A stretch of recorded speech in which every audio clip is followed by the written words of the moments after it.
This is a collection of all the crazy shenanigans that happened in what we call the Dirty Dozen. A group of friends who buy $500 shit boxes and basically play bumper cars for 150 miles in the West Desert. No cell phone service, no means of recovery, and basically no safety. Probably the dumbest thing we've ever done. Check the story out. Or I guess we should start off with who you are, sorry. I'm James Hardwick. I started Drive Road Rally originally. It was a car event that was any karting driver, right? That was kind of the premise of it. You did road rallies. Yeah, I did road rallies. And the idea there was always that, they were expensive to go on, and not everybody could do that. And so I was like, how can I show people this idea and it not cost a lot? And that's kind of how Drive Road Rally was born. What is Dirty Dozen? I mean, if someone doesn't know. So Dirty Dozen kind of was, I always thought it would be dope to have like this, I don't know, just crazy, just demolition derby. And I thought about it for a long time, but the logistics of it just seemed so wild. And I just said, you know what, I'm just going to do it. I'm just going to figure out how it works and we're just going to solve the problem and make it happen. And so what it is it's could be a baker's dozen, 13 cars. We all go out in a car that's provided to you. You don't get to choose what that car is. And it was drawn. We drew it. You drew. Yep. So you bought a bunch of cars. We drew out. So Yep. you couldn't pick and choose. So I would go and source all these cars, have them grab all the keys, the titles, and then you would show up to an event where we handed those out, and then you figured out what your car was, and then you kind of knew some of the problems. I listed those on that sheet that you received, so you knew what you could work on and change to be able to make it, because the goal is ultimately to make it. So you kind of had to solve the problems, with what you had on the car so you can make it the whole way, because that's the goal. I think you actually may have even brought it up to me where you're like, we should just get some shit boxes and just take them on the desert. I don't think even the initial idea might have been like bumper cars. No, it was kind of just like, we we should beat up these cars on these dirt roads and see if they could make it, and whoever can make it. It was just kind of like that, getting these cars together and just going out and having a good time on an outdoor. Not a closed road, but a private road that you're not going to run into a bunch of people. That would be safe. It wouldn't endanger anybody around you. It was just kind of like, let's just go be reckless. Let's just go have fun in these crappy cars. And jump them and go over like sagebrush and like see if they can make it. I mean, you could almost describe it as like some form of Burning Man, but the cars are rolling. Yeah, absolutely. Yeah. I think it's kind of like a lawless, like you feel like that day there's no rules at all. And you were allowed to bring whatever you wanted to throw at your car, at your fellow driver. So like, what's a list of stuff we had eggs, we had baby oil, we had vegetable oil, we had bags of flour. Bowling balls. People brought bowling Fruit, balls. Vegetables, canned goods. I mean, the young kids that came in year 2 that had that van. Yeah, they brought everything. They brought the whole, including the kitchen sink. I think they actually threw a kitchen sink out the back door at one point. They had that chain with the tire hanging out the back. Oh yeah, and so then you the couldn't spikes. get too close. And then the spikes. So I think that's the year we kind of made some rules of like it has to be a car. Year 2 was a little over the top. Yeah. Year 2, everybody was way hyped. The shopping for the ammunition part was fun because I remember there's a Walmart on the way out to the West Desert, and there's a gas station at that Walmart. So everyone stopped at that Walmart, and you just saw people coming out with carts just full of random stuff, and that was like funny to pulling into Saratoga Springs, and then there's these shit boxes filling up gas, and then just carts of stuff coming outside. Part of the fun of this was people would get very excited about the building of the cars, right? Yeah. Or whether you're carving out the roof or you're adding a catapult or... Yep. We all put steel bumpers. We try to put some sort of cage around the tires so you couldn't get your tires popped. Pop the tires, yep. It was like immediately after leaving Lux, there was shenanigans. Like you saw, some of the cars are already crashing into each other. Oh yeah, and I said, don't do that, please. I was like, wait. But we're all too excited. I know. And I brought a paintball gun, and in that clip, we were on 33rd South and 3rd West. And a 3-lane road, we turned into a 5-lane because we was in between each other. And then we were just blasting cars. People's faces were like, what is going on? Oh, the craziest part was, I had Bringhurst driving, so I could map some things out along the way and make sure things were where they were supposed to be. And we're on Mountain View Corridor, trying to get out the Redwood Road route to West Desert. And Bringhurst is sitting behind Clayton at a light. And we have like this G-Wagon to the left of us. And they're all checking us out, of course. We got blow up everything all over the cars and stickers and spray paint, and they're looking at us. And Bringhurst thinks it's funny to just rail Clayton full speed, like in the middle of the intersection. And these cars, and then we just keep going. And these cars are like, I can only imagine the cop calls. You can't think of what of what they're thinking. And I remember just thinking, man, you know, like just one aggro cop, like see some of the shenanigans, cars crashing into each other. And you know how it can be. Like these guys can get really invested and they can get really aggressive and they could like easily find out where people were headed. Like it could have been shut down for sure. Oh, for sure. Yeah. And they could have made a big deal because they don't have it. They have time, right? They got like nothing like this happens Out anywhere. there. Yeah. And so they're like, oh, wow, we found something to grasp onto. So there's always that, you know, there's always that too. We were lucky. There was lots of luck involved. There is a lot of luck involved.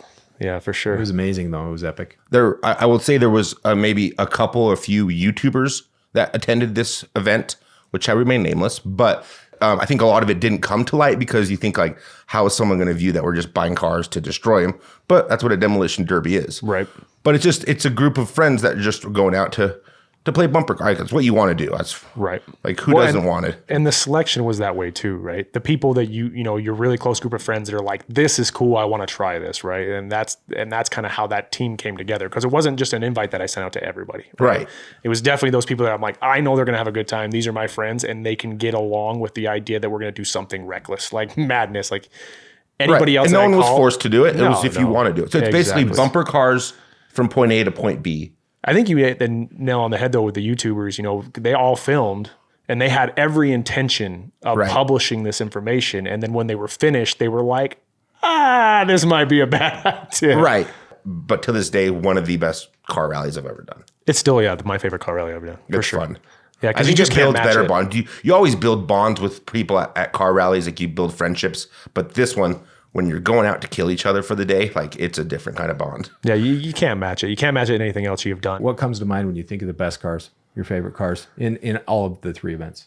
I'm going to say Clayton. Yeah, Clayton always went over. It. Yeah, he always went over. The fact that he made that pirate ship, and when I say he made a pirate ship, I mean he had like We have tire. a video. Yeah, we have photos and video, but he made these tires on the side of this like pirate ship boat, and he had a mast that was probably 5 feet in the air, 6 feet in the air, and he drove it that way the whole way with the flag and everything, all the way from Park City to Which is like an hour and a half, an hour and 45-minute drive. Oh, yeah. Past a cop, he said, like he had to like play some finagling to get around the police officer so he didn't see him. Like the car was totally not legal to be on the road. Wow.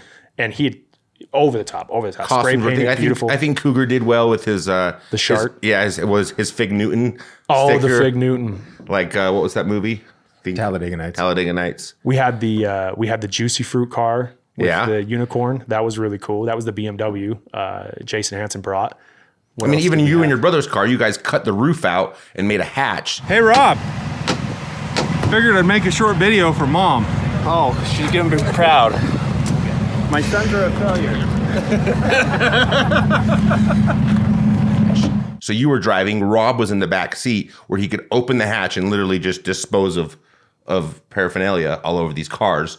It was crazy because, like, you know, he was getting pelted by the air guns, Paintball guns. paintball guns. Yeah, thank you. And it hurt. You know, he was getting nailed like a lot. Like they were While he was at the top. What's going on back there, Rob? Hanging out, getting beat up.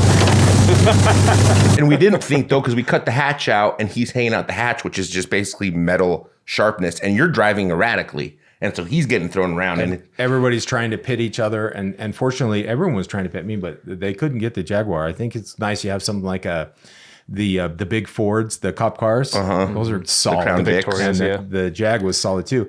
But yeah, he got worked up. He got a little bit of the red mist because it was hurting him and he was getting pelted by these guns. And he was going for the heavy stuff. And at one point, you know, he reaches into the back and he had those big, huge, what do you call them? The big cans of vegetables. we call them number 10 cans in the restaurant Really big, world. heavy cans. And I'm like, dude, you can't throw that at someone's windshield, you know?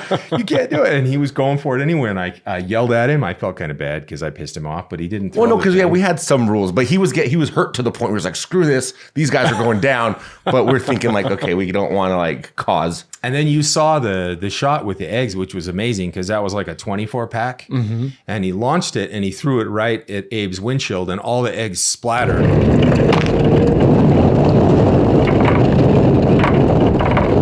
And then I don't think it's in the footage, but he followed it up with a bag of flour.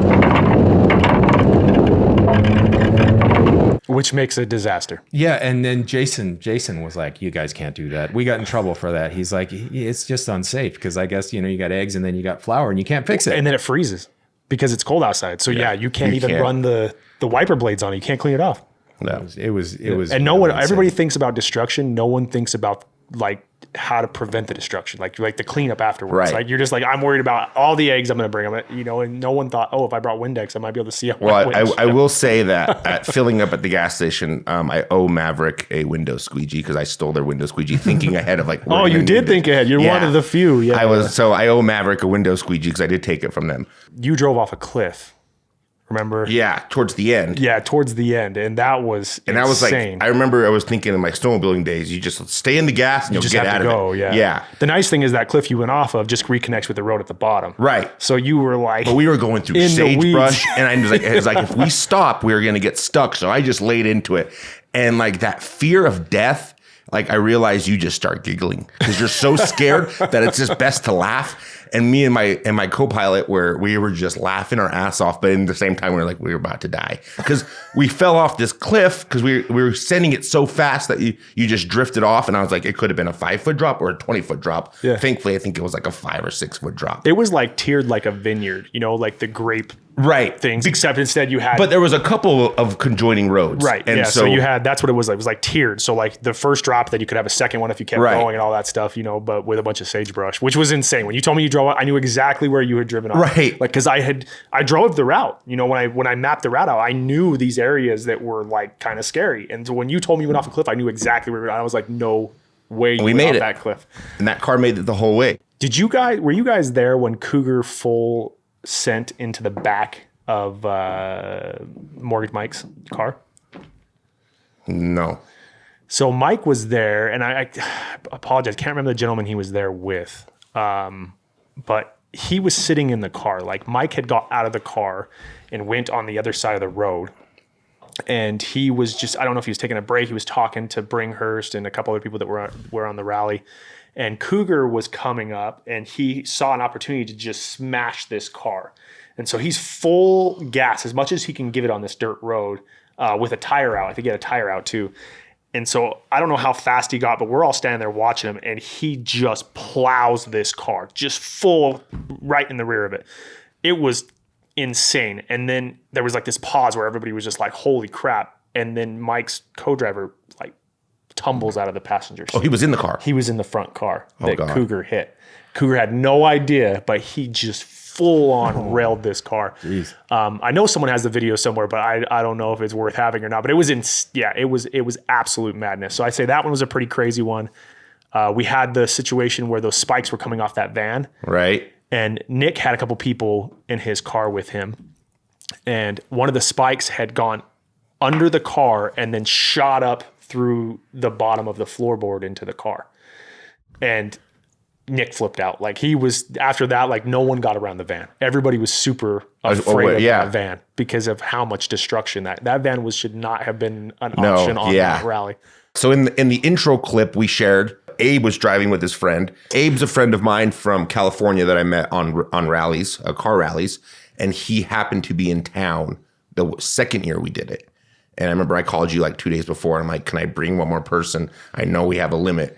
And you're like, find him a car, he can come. Right. And we got him a car, and that's when it's sank where he's every year he calls you and says, when is it? I'm flying in. And I love Abe. I mean, the first time we met Abe was on Modball. Modball right? rally. That was the first rally that he came. But he brought his kid with him. I remember he had a baby with him. Yeah, a baby. I remember on the last day, the stretch from wherever we were into Vegas, he passed me like at 140, and his wife was in the back breastfeeding. She was hanging out. It was with insane. The baby. It was insane. And I was like, and that was my very first rally. I go, these things are nuts. And that's where I got hooked. But you were hooked, right? Yeah, because we're doing this all the time. You're just like, and the people that you meet are absolutely insane. You make some good friendships for sure. And so Abe's awesome. And I love having Abe with those things because he's just so excited. Like he just gets everybody so pumped up.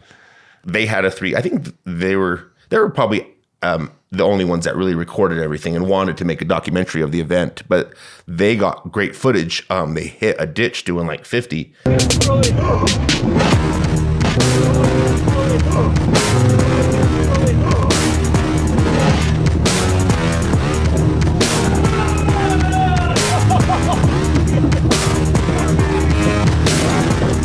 And I remember Abe, he's not here to share this, but he told me specifically that he shit himself because it's an instant scare. Like what happened? Like he stopped the car, got out. I remember he had some burns on his face. Yes, he did. Yep. But his adrenaline, like you're already pumped up, but he got out of that car and I swear to God, he could have ran the rest of the way to Windover because he was so pumped with adrenaline. Yeah. And I don't think the videos do it justice. Like No, it's hard. It was hard to capture even like speed, like anything like you want to watch when they do any car and they're showing Right. like a speed that you can't capture what that actually is like. So you kind of just have to imagine what that is. Once Yeah, again, because you he just was gotta be doing on like it. 50.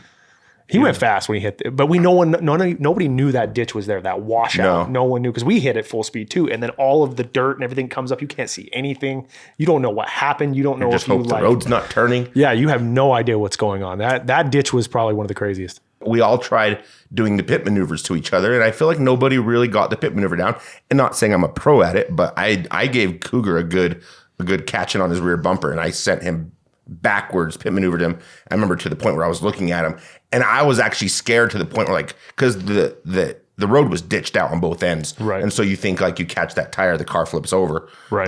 And I got him good enough where he spun into that ditch, and luckily nothing bad happened. He just 360'd it. I can hit him.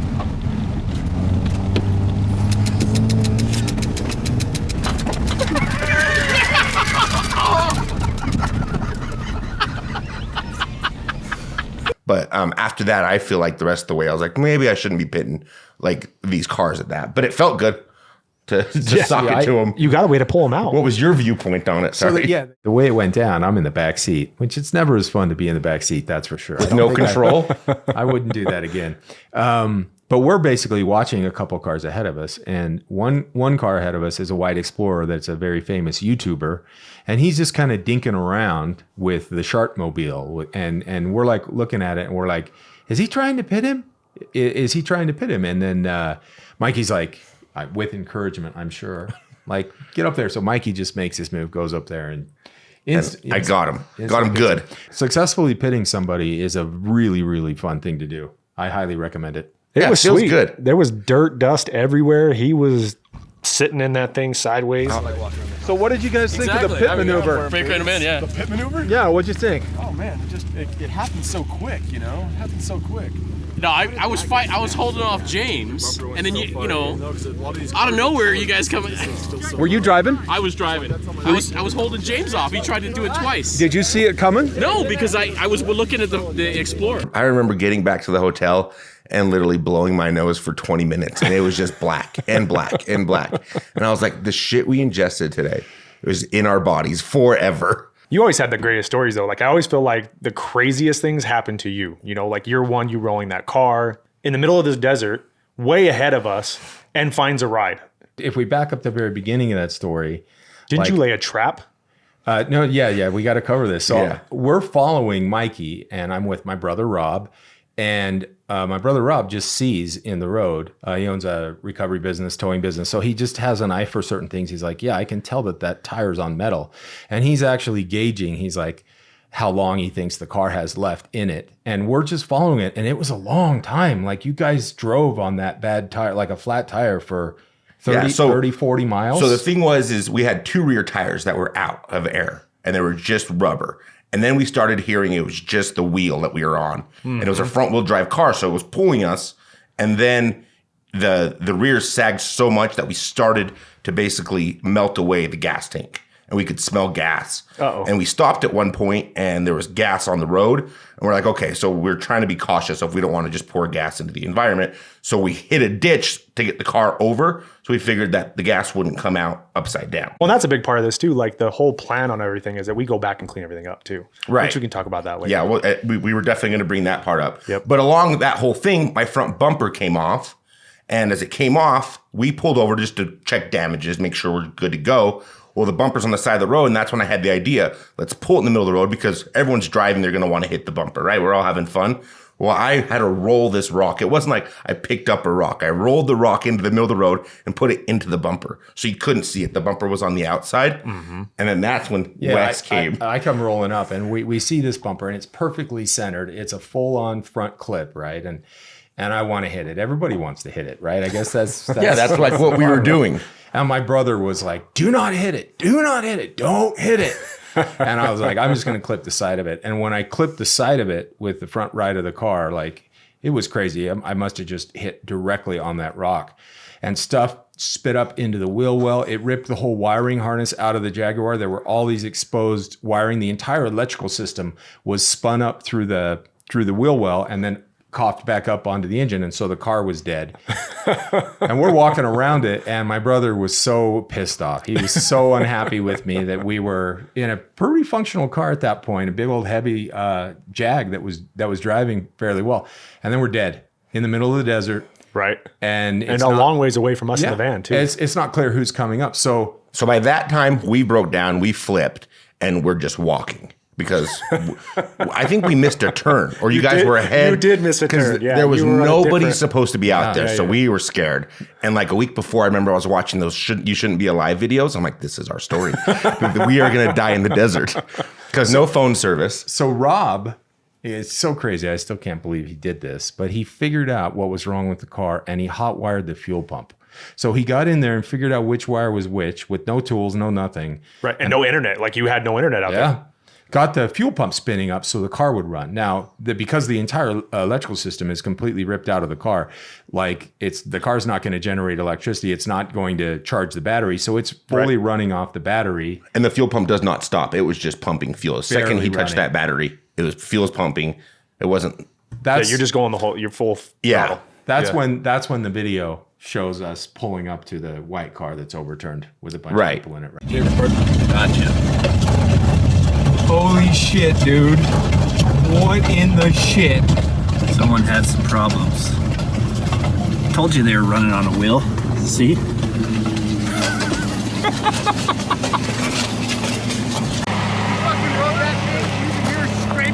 That's how I knew you were coming this way. I said, he's on a wheel. You saw the lines? I can see the line. Dude, the only reason we stopped is because the gas started leaking at the bottom. We fucking we slid a hole in the gas tank and it was leaking. That's all fuel. That's the fuel pump wires. We jumped into the battery. The small part we left out was that the Jaguar was on its last legs. Oh, yeah. They fucked up the So the rescue vehicle is running at like 9 volts of power. We've hot wired the fuel pump and we've filled it full of 6 people. You guys comfy? Yeah, this is the best.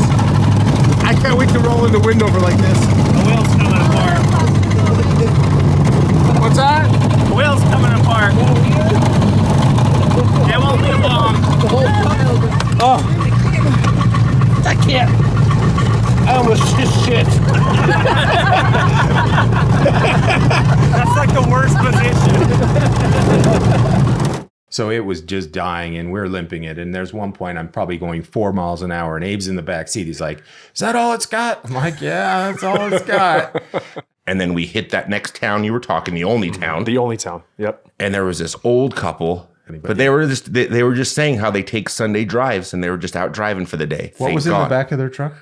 So the old lady had a urinal, like a little porta potty in the back because they were driving like in the middle of nowhere and she had to go to the bathroom. So we were sitting in the back with this porta, which was totally fine. It was getting us to back where we needed to go. I would sit anywhere. I don't care. And they took you all the way to Windover. Yeah. We just said, take us as far as you can. They're like, we'll take you to Windover. And I remember we offered to buy them dinner and they didn't want it. They just dropped us off and they went back home to Tooele on the freeway.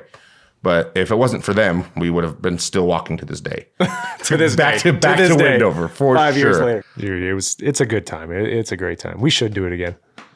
What backlash came from doing this rally? So the first 2 years were fine. I didn't deal with too much. When I had to organize it, I mean, the biggest thing was like, in case you guys had your situation, right? Where after all the fun is done, all the cars that are littered along the way and all of the stuff that we have used along the way, I have to clean up because there's a huge legal liability that can come with it. And we're not total degenerates. Like, we don't want to leave all the shit out there. No, nobody wants to do that. But that's kind of the fun of it, right? Like, you guys get to, me being the planner and you guys being the participants, that's just how it works, right? You guys want to have the fun and I'm going to go clean it up. That's what makes that whole thing And that's work. why I'm okay with paying for it. Right. That's why you're okay with paying with it. And I appreciate that. It makes perfect sense in my book. Right. So, yeah, at the end of the day, the very first day after we're done with Wendover and everybody goes home, that first day is actually right away is what we do, because the biggest things I have to get out immediately, because the police are, get the phone calls. You have hunters that will go out there and they'll be like, oh, this car looks like it was caught on fire, or there's a bunch of penises stuck to what is going on here, right? Blow up dolls. Right. All this, who knows what happened out there? These guys are, and I would love to have a talk with them. Right. I want an outside. Right. An outside perspective. Because they're inventing ideas of what's going on. They've got cases of eggs sitting next to them, and it's crazy. So we rush out there right away with with tow straps, several different trucks and trailers to pick up these first cars, get them out of the way. And as we're seeing, picking up trash along the road, so we're leaving it back exactly how it's supposed to be. If I can drive them, I will. I actually, we have a clip that you can probably show where we drove one that was supposed to be completely dead, but we got it started, and it was the grumpy uncle. It was, it's the middle of the night. The headlights are out on this car. You can't see anything. The car's barely running, and I'm trying to drive it back to Tooele through the West Desert. And there's no light. No light. I have Brad driving next to me in his Audi, using his headlights to give me lights to try to get all the way to town. And slowly, and I don't see anything. We had to break a piece out for me to see through the windshield so I could get to where we were going. And you just see it. Just the smoke is billowing as we keep going, because that engine's seizing, oil's everywhere. But we made it. We made it to the first street into Tooele, and it's just catastrophe. There's just smoke, and we're outside of the front of this house, and they're calling the police. The police show up. They're like, "What in that's the the world?" smoking blue car. That's the smoking blue car. That's crazy. Yeah. So James, you just made it to Tooele in a piece of shit. Wow. How you feeling, brother? Oh, I'm feeling all right. Look at that. I have never seen catastrophic destruction as this. That is not real. Holy crap. I'm so happy by this. I had to duck under the cloud of smoke. Holy crap. Way to go, grumpy freaking uncle. That's yeah. the second craziest thing I've ever done. Oh yeah, way to go, brother. With the hood popped in your face and everything. There's not even a line of sight through that tinted windshield in this. Look at that. Can't see jack. Oh yeah, you were so brave. You were such a brave trooper. Way to go, grumpy uncle. So the third year was the big, scary year. That's the year I got a call from the BLM, officers. Yep. They called me because this was right during COVID, right? And everybody was so itchy in their homes that they would get out. So when we went on that same route, there were a lot of people out there. And we were passing. Yeah, we were passing in these groups. But I feel like a lot of them were giving us thumbs up. They thought it was awesome. Yeah, some of them were. But there's obviously people, Karens, whatever, that are just not happy about the situation and are scared of what's going on. They can't. Right, they're already scared because it's COVID. Yeah, they can't quite figure out what it is. And so, we had Utah state troopers called me. I had Nevada state troopers call me. BLM land called me. Ranger Forest called me. Wow. It was a lot. Was it because of the cars left on the road? I mean, obviously what we were doing is not. They wanted to know if it was an organized event, because they wanted to figure out how they could make it a fine situation or whatever, that we didn't organize this during COVID, or, getting people together was kind of taboo at this time. So they were trying to figure out how they could slap a fine on it. But really at the end of the day, everybody just showed up, right? That was the idea. Everybody just showed up with their own cars, and what can you do about that? It was just, we happened to come together, and that's what we did. And so at the end of the day, they didn't call us again. They knew that I was cleaning up everything. Utah troopers were cool, because they were like, yeah, you know what? If you get out there and take care of it, we don't care. And they were happy we weren't on the main road. Exactly. And the Rainbow was the only one that I think were the most pissed off at me, the Rainbow Casino where we stayed, because we left, all those cars, and I had to come take care of the other ones first. So I wasn't planning on coming back to the Rainbow for 3 or 4 days. Right. Which I think is perfectly fine. We spent enough money gambling and everything else. Yeah. But their parking lot was a disaster. Oh my goodness. We had a party there. We finished destroying the cars in the Rainbow parking lot. People were breaking windshields. I think somebody sold their car to some other guy there. And he was like, I was going to come back, and he moved it somewhere and then did something and then never came back for it. So I didn't have the title for that car. So getting rid of that car was a nightmare, because no one wanted to take it. No scrapyard wanted to take it. You don't have a title. We don't even know if you stole it. And I could never get a hold of the guy again. So I had to figure out that whole situation and what to do with that, whether I'd get the police to tow it or whatever. But yeah, they called me pissed off. They're like, you know what? The 3 years you've done this, like, we've been cool, but this was a little bit too much. Like, you guys, we had a literal nightclub party in the parking lot. Beer, alcohol, eggs. It was a lot of fun. But that's what made it fun. Yeah, that's what made it a blast, for sure. During the time, it's stressful as shit. As the organizer, I'm like stressed. Right. out. But afterwards, I'm like, it is the best thing I think I've ever.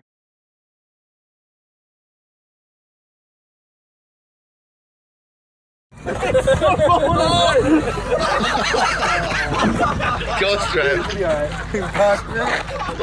You ripped my bumper off.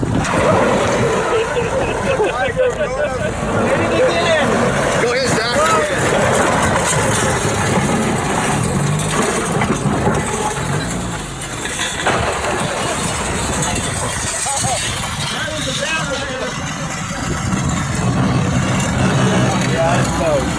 Go hit Zach's again. Get him on! Go hit Zach's again.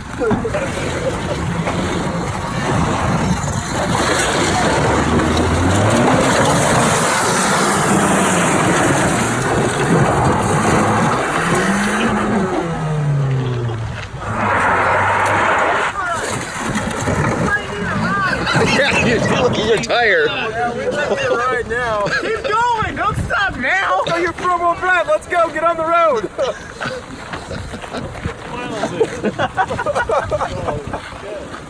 That's how you should have ended it. You finished it off for me.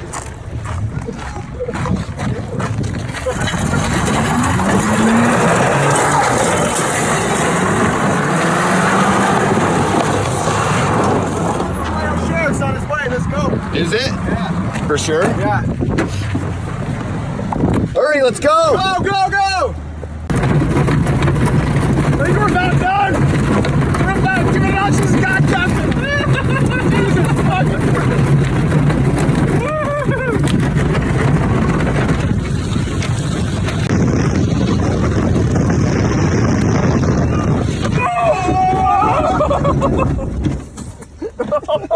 All right, let's get out of this fucker before somebody comes in.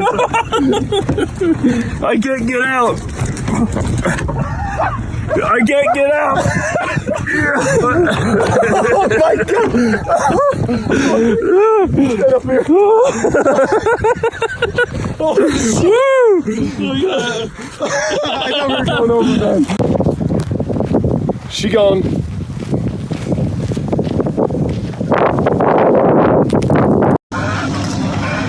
Excuse me, sir. Yes, how can I help? Bye, Felicia. Brad!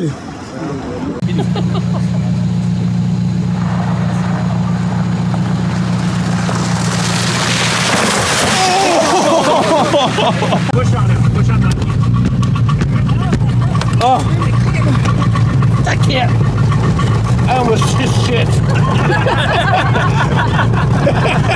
That's like the worst position.